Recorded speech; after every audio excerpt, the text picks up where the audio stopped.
जय हिंद, नमस्कार प्यारे बच्चों, आप सभी का बार फिर से बहुत बहुत स्वागत है। तो आप सभी जो है ना बहुत सारे कमेंट कर रहे थे सर जी संस्कृत का पढ़ाइएगा। तो प्यारे बच्चों, आपको संस्कृत तो अभी नहीं पढ़ा पाएंगे क्योंकि टाइम बहुत कम है। तो मैंने सोचा चलिए आप लोगों ना क्वेश्चन आंसर करा देते हैं, ठीक है ना। और क्वेश्चन आंसर जो मेरा होगा बहुत ही जो है ना अपना भाषा में होगा, लैंग्वेज में होगा, कोई किताब का सहारा नहीं लेते हैं, ठीक है ना, कोई नोट्स वगैरह, ठीक है ना। जो भी चीज हम तैयार किए हैं खुद का मेहनत से खुद से तैयार करते हैं, ठीक है ना। आशा करते हैं आप सभी को मेरा जो लैंग्वेज होगा, भाषा होगा, बहुत ही अच्छा समझ में आएगा, ठीक है ना। इसमें जो है ना आपको ना पूरा सब्जेक्टिव ऑब्जेक्टिव सब होगा। आज का हमारा पार्ट जो है वो हमारा है पार्ट 3 है, इसका नाम है अलस कथा पाठ है। क्या नाम है? अलस कथा पाठ। आप लोग कहानी पढ़े होंगे तो बहुत ही आपको रोचक लगा होगा, कहानी बहुत ही मजा आया होगा, ठीक है ना, क्योंकि जब हम पढ़ाते हैं ना तो फिर मजा आता है। तो चलिए टाइम को देखते हुए हम लोगों को काम करना है, ठीक है। तो वीडियो अच्छा लगेगा तो वीडियो को लाइक शेयर जरूर कर दीजिएगा। और आपसे हम यही कहेंगे कि आप अपना ना नोट्स बना लीजिएगा इसके लिए, ठीक है ना। अगर आप चाहते हैं कि हमारा नोट्स लेने के लिए तो आप जो है ना नीचे आपको नंबर दिया गया होगा, आप उस नंबर पे हमें जो है ना संपर्क कर सकते हैं, आपको बिल्कुल नोट्स मिल जाएगा। चलिए आज का पहला प्रश्न है कि अलस कथा पाठ का क्या शिक्षा या संदेश है। मतलब अलस कथा पाठ जो है ना हम लोगों को क्या शिक्षा देती है, उससे क्या संदेश मिलता है। आंसर है अलस कथा पाठ का संदेश यह है कि आलस एक महान रोग है। क्या है जी? आलस एक महान रोग है। हमें कभी आलस नहीं करना चाहिए क्योंकि आलसी व्यक्ति कभी जो है ना सफल नहीं हो सकता है। अगला है कि आलस जो है ना मनुष्य का सबसे बड़ा शत्रु है। मनुष्य का सबसे बड़ा शत्रु क्या है जी? आलस है।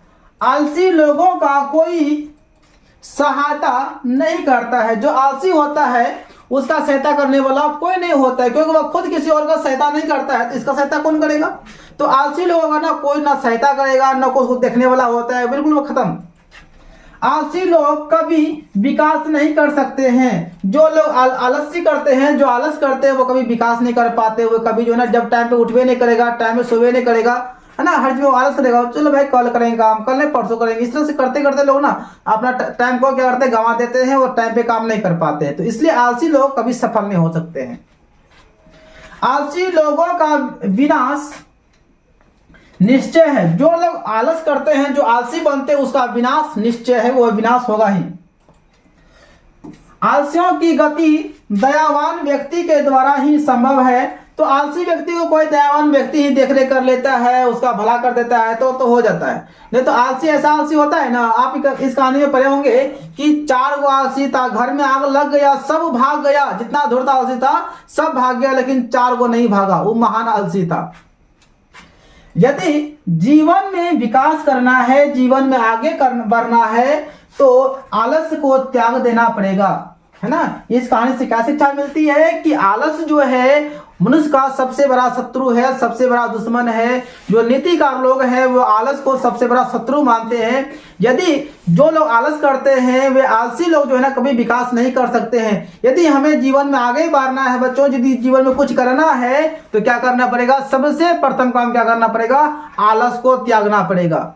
यदि विकास करना है तो आलस को त्यागना पड़ेगा।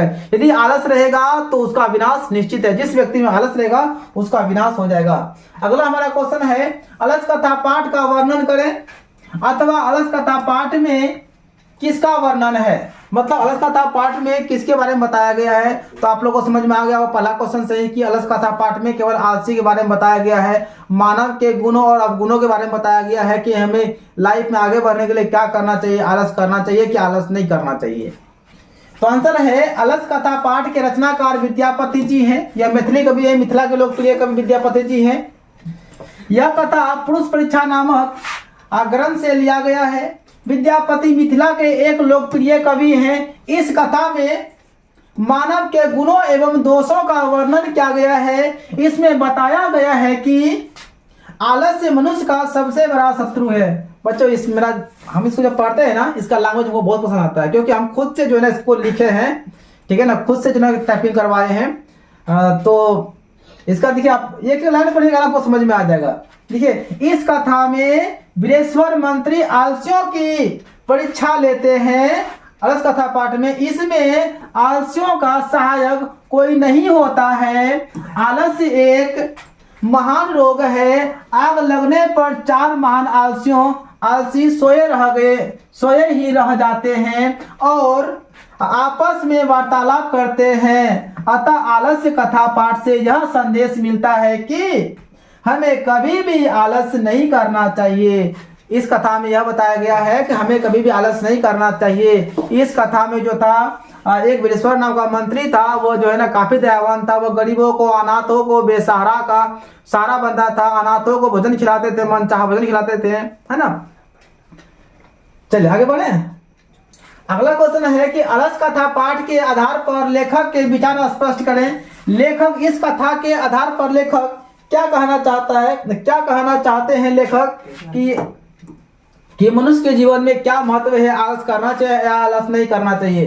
बोलता है क्या अलस कथा पाठ के आधार पर लेखक के विचार स्पष्ट करें। लेखक इस पाठ के माध्यम से क्या कहना चाहते हैं। अलस कथा पाठ के लेखक विद्यापति जी हैं। विद्यापति कहते हैं कि आलसी व्यक्ति बिना मेहनत किए ही जीवन बिताना चाहते हैं। इस पाठ में ये कहते हैं लेखक कि जो आलसी होता है ना, वो सोचता है भाई हम मेहनत करबो नहीं करेंगे, काम करबो नहीं करेंगे, ठंडी गर्मी का मतलब सहन भी नहीं करेंगे और मेरा गुजारा चल जाएगा। तो आलसी तो ऐसा कर भी करते हैं। वह कहते हैं, विद्यापति जी कहते हैं कि आलस्य जो है ना मनुष्य का सबसे बड़ा शत्रु होता है ना। मनुष्य का जीवन का मनुष्य के शरीर का सबसे बड़ा शत्रु जो होता है वो कौन होता है जी, आलस होता है। यदि हम टाइम पे भोरे नहीं उठेंगे, यदि आप लोग और सुबह 4 बजे भोरे उठ के नहीं पढ़िएगा, आपका रिजल्ट खराब हो सकता है। तो उठने के लिए कौन नहीं देगा। तो आलस को त्यागना है ना, रजाई उजाई फेंकना है और किताब लेना है, पढ़ने बैठना है। आलस को त्यागना है। यदि आगे बढ़ना है, अगर आप चाहते हैं कि रिजल्ट बेहतर हो तो क्या करना पड़ेगा, आलस को त्यागना पड़ेगा। तो आलस जो है ना मनुष्य का सबसे बड़ा शत्रु है। आलसी लोग अपने पेट की ज्वाला को शांत करने के लिए भी काम नहीं करते हैं। आलसियों की गति किसी दयावान व्यक्ति के बिना संभव नहीं है। यानी आलसी का जो गति है वह किसी दयावान व्यक्ति के बिना ही होता है। यदि कोई दयावान व्यक्ति ना हो, उसको कोई खिला ना दे, वो भूखे मर जाएगा, जहाँ का तहीं रह जाएगा, सही से काम नहीं करेगा। इसलिए जीवन में यदि सफल होना हो, आगे बढ़ना हो तो क्या करना पड़ेगा, सर्वप्रथम हमें शरीर का आलस त्यागना पड़ेगा। इन्हें करेंगे भाई, चलो आज नहीं करेंगे, कल करेंगे, कल नहीं पढ़ेंगे, परसों पढ़ेंगे। ऐसे करने वाले व्यक्ति कभी सफल नहीं होते। या आजकल वाला काम कौन करता है, आलसी व्यक्ति करता है। तो आलस लाइफ में नहीं करना चाहिए। जैसे आपको हम बता दिए कि इसका क्या कीजिएगा, आप नोट्स तैयार कर लीजिएगा, ठीक है ना। बोले वो बाद में करेंगे, क्या जाता है। तो आप जो एक महान आलस है, एक महान आलसी व्यक्ति है, इसलिए आलस नहीं करना बच्चों, ठीक है ना। चलिए अगला है अलस कथा पाठ का सारांश लिखें। ये जो पूरा हमारा अलस कथा पाठ है उसका पूरा सारांश समरी लिखना है, ठीक है ना। आंसर है अलस कथा पाठ के रचनाकार विद्यापति हैं। यह कथा पुरुष परीक्षा नामक ग्रंथ से लिया गया है। इस कथा में आलसियों के गुणों का वर्णन किया गया है। मिथिला में वीरेश्वर नाम का मंत्री था। वह स्वभाव से बहुत ही दानी एवं दयावान था। वह निर्धनों, अनाथों एवं आलसियों को इच्छा अनुसार भोजन, वस्त्र आदि दिया करता था। आलसियों के इन सुखों को देखकर कुछ ढोंगी लोग बनावटी आलसी बनकर अलसशाला में आ गए थे। दिन प्रतिदिन आलसियों की संख्या बढ़ती ही जा रही थी, जिससे अलसशाला में प्राप्त भोजन बहुत जल्द ही खत्म होने लगे थे। हाँ जी, यानी इस कथा में देख लिया कि मतलब अनेक आदमी सब देख लिया कि भाई वीरेश्वर जो दयावान व्यक्ति है वो आलसियों को आराम से क्या करते हैं, खाना वाना खिलाते हैं और अच्छा अच्छा भोजन खिलाते हैं। जो गांव में अच्छा आदमी था ना, वो भी ढोंगी आलसी बन गया कि भाई साहब हम भी आलसी हैं, हमको भी खिलाइए। अब उसको भगा तो नहीं देगा ना, भगाएगा तो मंत्री का बुराई हो जाएगा। बोलते अच्छा ठीक है आइए। आस्ते आस्ते लगभग जो है ना, लगभग गांव का आदमी आ गया था खाने के लिए। रोज एकदम खाता था, घुलड़ता था, खाता था, घुलड़ता था, क्योंकि फ्री खाना मिलता था। जब आलसियों की संख्या दिन प्रतिदिन बढ़ते जा रही थी तो मंत्री का दिमाग काम नहीं कर रहा था। भाई जो मेरा ठेक में अनाज था ना, धा खत्म हो रहा है। और आदमी को मंत्री सब जान रहा था ना भाई, कौन आलसी है कौन नहीं है, मतलब आदमी तो दिख रहा था। अब किसी को कैसे भगा देगा बीच से, ठीक है ना। तो इसलिए मंत्री सब ने क्या किया था, जब आदमी सबको सो रहा था ना तो रात में घर में आग लगा दिया था। बोलो चलो भाई एक बार ना खर्चा होगा, बर्बाद होगा, बाकी पता तो चल जाएगा ना कौन आलसी है कौन नहीं है। तो जितना ढोंगी था ना जी, जितना बकेती वाला सब था, धूर्त लोग था, सब भाग गया। बचा कितना, 4 गो आलसी भागवे नहीं क्या वो, है ना। तो आलसी की संख्या बढ़ती जा रही थी। तब बृहस्पति ने मंत्रियों से विचार किया। मंत्री साहब आपस में बैठा, बोले भाई अब क्या जाए, किसी को तो प्रॉपर्टी तो नहीं भगा सकते ना भाई, तुम काम करता है तुम जाओ, उसको भगा नहीं सकते। अगर भगा देंगे तो क्या बोले, बरका की जब सफर में नहीं कहा बोलते थे आलसी खिलाते हैं, ठीक है, बुराई हो जाएगा। तो इसलिए ना सभी मंत्री बैठ आपस में विचार किया। क्या विचार किया? विचार किया कि इन आलसियों की परीक्षा लेना अति आवश्यक है। यदि परीक्षा नहीं लेंगे ना तो पता है ना पूरा ठेक का ठेक दाल चावल उड़ाते चला जाएगा, खिचड़ी बनते चला जाएगा। जब सभी आलसी सो गए थे तब बृहस्पति ने अपने कर्मचारियों के द्वारा, है ना, अलसशाला में आग लगवा दिया, जिससे बढ़ते आग को देखकर सभी ढोंगी भाग खड़े हो गए। मंत्री ने क्या किया? अच्छा सबको सुने दीजिए ना, रात में घोड़े में आग लगा देंगे, और दिन तो घोड़ा की, मतलब एक बार ना खर्चा हो, घर से बर्बाद होगा, टूटेगा, जान तो बचेगा ना, ये तो इतना खाना बनेगा, ठीक है ना। तो रात में जब सभी ढोंगी सब सो रहा था, सभी आलसी सब सो रहा था, रात में आग लगा दिया। तो जितना ढोंगी था बढ़ते आग की ज्वाला को देखकर जलने के डर से सभी आलसी भाग गया। जितना ढोंगी था, जो प्रपंच कर रहा था, जो ढोंग रचा था, सब भाग गया। उन सभी आलसियों में से 4 महान आलसी सोए रह गए। सब तो भाग गया, लेकिन कितना रह गया?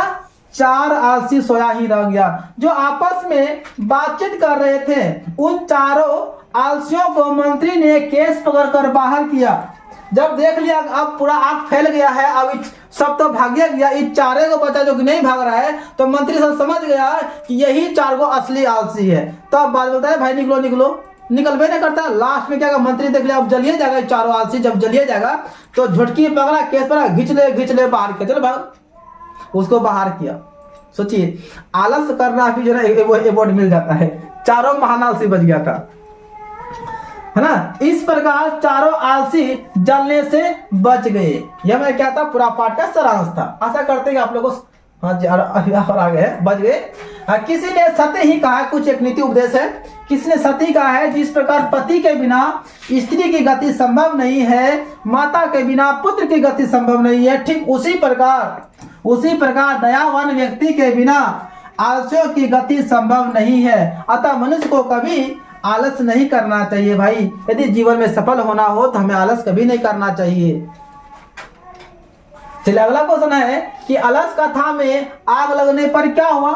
जब आग लगा ना पूरा आदमी अफरा तफरी हो गया, एकदम भागो भागो दौड़ो दौड़ो करना शुरू हो गया।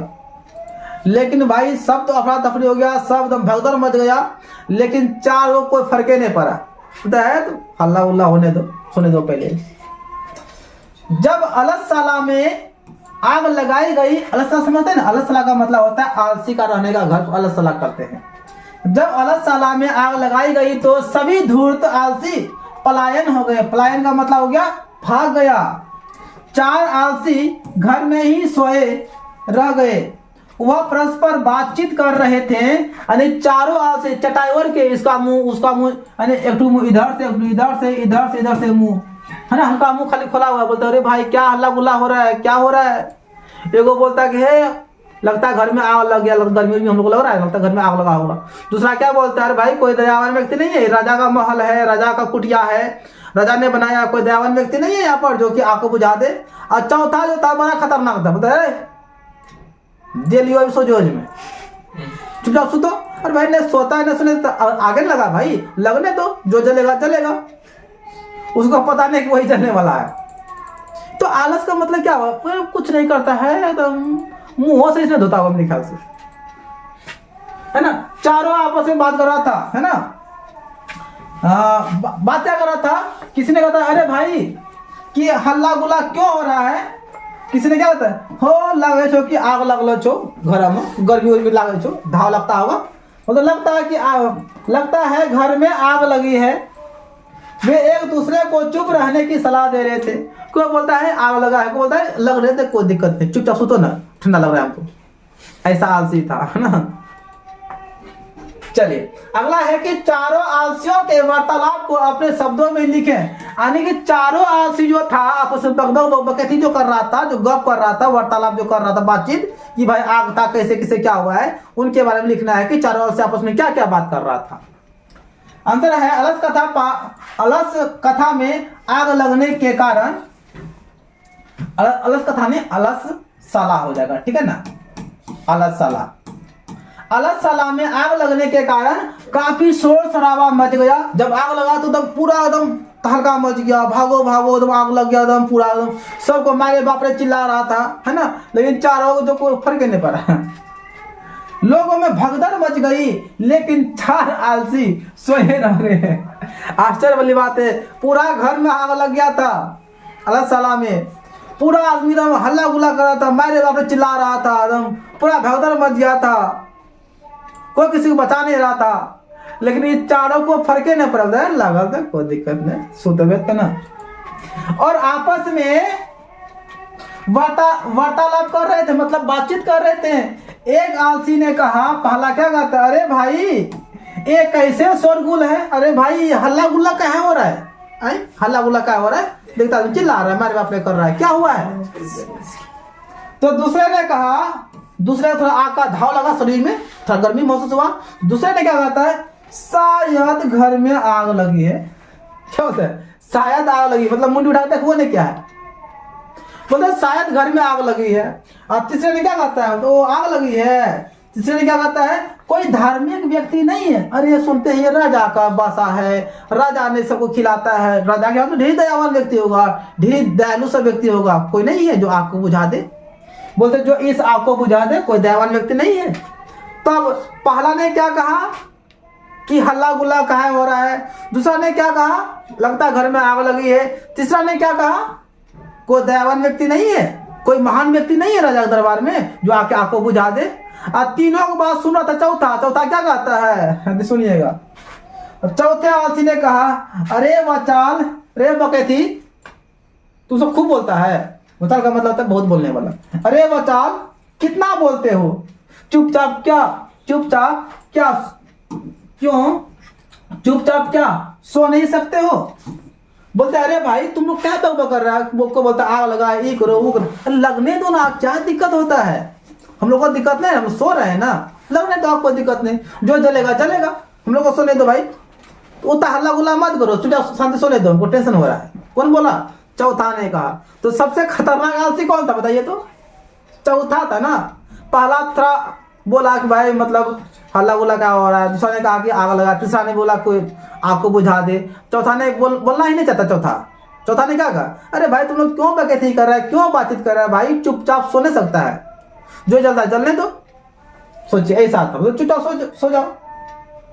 चलिए तो मेरे बच्चों यहाँ से हमारा क्वेश्चन नंबर 6 तक जो है ना, जहां तक हुआ सब्जेक्टिव हम यहाँ पे लिखे थे, ठीक है ना। आशा करते हैं कि मेरा जितना भी लैंग्वेज होगा ना बिल्कुल अपना भाषा में है और खुद का मेरा भाषा है, ठीक है ना। और जब एक बार पढ़िएगा ना, भले आपको याद ना हो, लेकिन इस कहानी का मैटर आपको समझ में आ जाएगा, हर चीज समझ में आ जाएगा। अब आइए ऑब्जेक्टिव को लेकर चलते हैं, ठीक है ना। एक ही वीडियो में आपको हर चीज मिल जाएगा। अलस कथा पाठ के रचनाकार कौन है, तो विद्यापति हैं। अलस कथा पाठ किस ग्रंथ से लिया गया है, तो पुरुष परीक्षा ग्रंथ से लिया गया है। अलस कथा पाठ में किसके गुणों का वर्णन किया गया है, तो मानव के गुणों का वर्णन किया गया है। लोकप्रिय कवि कौन थे, तो विद्यापति थे। मिथिला का कवि कौन था, तो विद्यापति जी थे। अगला है, नीतिकार लोग आलस को क्या मानते हैं, तो आलस को शत्रु मानते हैं ना। नीतिकार लोग आलस को क्या बोलते हैं, शत्रु मानते हैं। मनुष्य का सबसे बड़ा शत्रु कौन है, तो आलस है। मिथिला का मंत्री कौन था, तो वीरेश्वर था, है ना। वीरेश्वर का स्वभाव कैसा था, बिल्कुल दानशील था, वो स्वभाव से अच्छा था। वो गरीबों को, अनाथों को, अपाहिजों को क्या करता था, भोजन खिलाता था, इच्छा अनुसार खाना खिलाता था उनको, है ना। अगला है, अलस साला में आग किसने लगाई, अलस साला में आग किसने लगाया था, तो अलस साला के कर्मचारियों ने, मंत्री सबने जान के आग लगाया था, है ना। मंत्री ने जान के आग लगाया था, भाई जांच करना है ना। ऐसे किसी को बोलेंगे तुम भागो, तुम आलसी नहीं, तुमको देखा था वहां पे खेत में काम कर रहा था, तो वो तो भाग तो जाएगा ना, पूरा गांव में बुराई कर देगा। बरका की जब सफर नहीं करता है, क्या बोलता है, खिलाएंगे उनका राजा बनता है, तो बुराई कर देगा ना। तो किसी को प्रॉपर्टी मुंह पे बोल दिया जाए, तुम भाई तुम फला जगह काम करता था, तुम आलसी तो नहीं लगते हो, तो तुम्हारा हाथ पर अच्छा, तुम खा सकते हो, तो लोगों को बुरा लग जाएगा। तो इसलिए अच्छा क्या। और ऐसे भी कितना आदमी को बोलेगा जा भाई तुम आलसी नहीं है, कितना बोलेगा। सीधा एक के बार में घर में आग लगा देगा, अपने भाग देगा जो भागने रहेगा। तो अलस साला के कर्मचारियों ने खुद से आग लगाया था, वो भी विदेश मंत्री ने कहा था। अलस कथा पाठ में अहो अहो कथा अयम कोलाहल किसकी युक्ति है? इसका मतलब होता है हे हो भाई यह कोलाहल कैसा है, अहो कथम अयम कोलाहल, हे हो यह हल्ला गुल्ला क्यों हो रहा है, यह शोर शराबा क्यों मच रहा है। किसने कहा था? तो पहला आलसी ने कहा था, पहला आलसी ने कहा था। अलस साला में कब आग लगाई गई? जब सब सो रहे थे रात में, तब आग लगाया गया था। ठीक है, अगला क्वेश्चन है कि मैथिली भाषा के कवि कौन है? तो विद्यापति जी हैं। अलस कथा पाठ कहाँ से संकलित है? यह पुरुष परीक्षा ग्रंथ से संकलित है, मतलब लिया गया है। वास्तविक आलसियों की संख्या कितनी है, यानी कि रियल में आलसी कितना था? तो 4 को ही था जो कि नहीं भागा था। अपने भूख मिटाने के लिए भी कौन कुछ नहीं कर सकता करता है? तो अपने भूख की ज्वाला को मिटाने के लिए ना आलसी कुछ नहीं करता है, आलसी। नीतिकार लोग आलस को क्या मानते हैं? तो शत्रु मानते हैं। अरे बस समझ में। अगला है कि वीरेश्वर कौन था? तो मिथिला के मंत्री था। अलस साला में आग क्यों लगाई गई? इसे लगाया गया था कि आलसियों की परीक्षा करने के लिए। अलस साला में आग लगने के बाद कितने लोग नहीं भागे थे? तो 4 लोग नहीं भागे थे, ये तो महान था। अगला है घर में लगी आग को देखकर कौन लोग पलायन हो गए? तो जितने भी धूर्त लोग थे, ढोंगी आलसी थे, सब पलायन हो गए। अगला है चारों आलसियों को कैसे बाहर किया गया? चारों आलसियों को केस पर के झटकी पकड़ घींच घींच के बाहर किया चारों को। भाई भाग जाओ भाई, तुम लोग पास हो गया, तुम ही लोग आलसी है, भाग जाओ नहीं तो जल जाएगा तुम। बनावटी आलसी दिखाकर कौन भोजन ग्रहण करते थे? तो धूर्त लोग बनावटी आलसी ढोंगी आलसी बनकर जो है ना भोजन ग्रहण करने के लिए आ गए थे। अगला है कि प्रथम आलसी ने क्या कहा? पहला ने क्या कहा?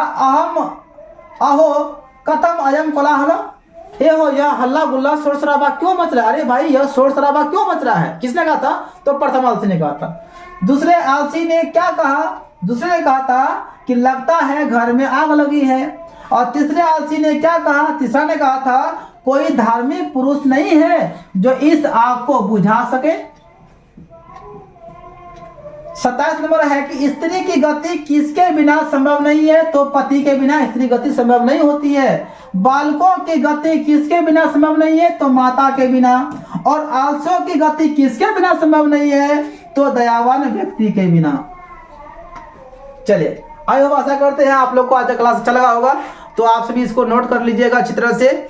और आपको संस्कृत का लगभग 1 सप्ताह के अंदर में आपको पूरा चैप्टर हम डाल देंगे। ठीक है, आप टेंशन मत लीजिए, पूरा प्ले लिस्ट बना देंगे और अच्छी तरह से डाल देंगे। ठीक है ना, इससे हमारे जहां तक हमसे हुआ 29 को ऑब्जेक्टिव निकला और सब्जेक्टिव, ठीक है ना, सब आपको हम कवर करा दिया एक ही वीडियो में। ठीक है ना, आशा करते हैं कि आप लोगों को वीडियो अच्छा लगा होगा। तो वीडियो को लाइक शेयर जरूर कीजिएगा और वीडियो को जो है ना अपने दोस्तों के साथ शेयर क्या कीजिए। ठीक है ना, और आप लोग का सपोर्ट अच्छा मिल रहा है तो प्लीज आप लोग सपोर्ट करते रहिए। ठीक है, जय Hind, Vande Mataram, best of luck. मिलते हैं हम लोग अगले क्लास में। ठीक है, तब तक के लिए जय हिंद, वंदे मातरम।